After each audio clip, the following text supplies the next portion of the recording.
had a dream and suddenly you realize what's happening doesn't make sense, and you realize that you're dreaming, and you realize that if you know that you're dreaming, then you can control what happens next. When I have an episode, it's exactly like that, only backwards.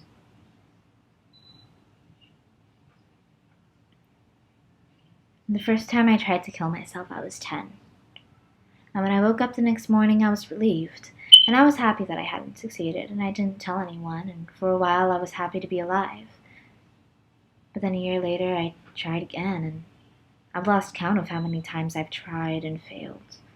I tried to poison myself and overdose on sleeping pills and hang myself and drown and suffocate and throw myself into traffic once.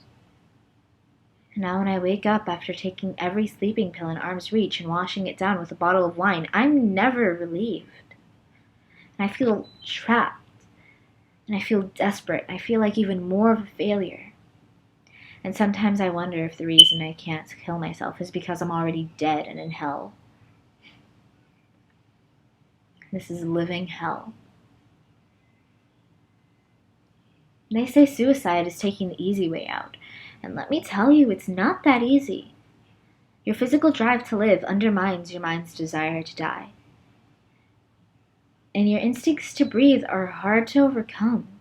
And you can't bear another second of misery, but your heart just won't stop beating, and it has some nerve.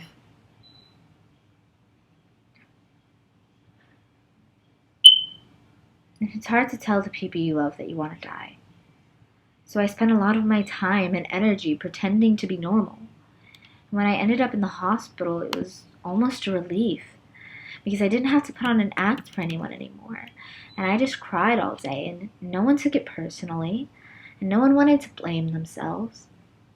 And I could cry and cry and cry and cry, and I didn't hurt anyone's feelings. And the honesty was refreshing. Then I started to look at the other patients around me, and I was surrounded by people who had been miserable their entire lives. There was an 80-year-old woman there who had been in and out of psych wards since she was my age. And she just stared into space all day crying. And every day she would look at me and ask, "Why won't they just let me die?" And I didn't have an answer. And I realized that was my future.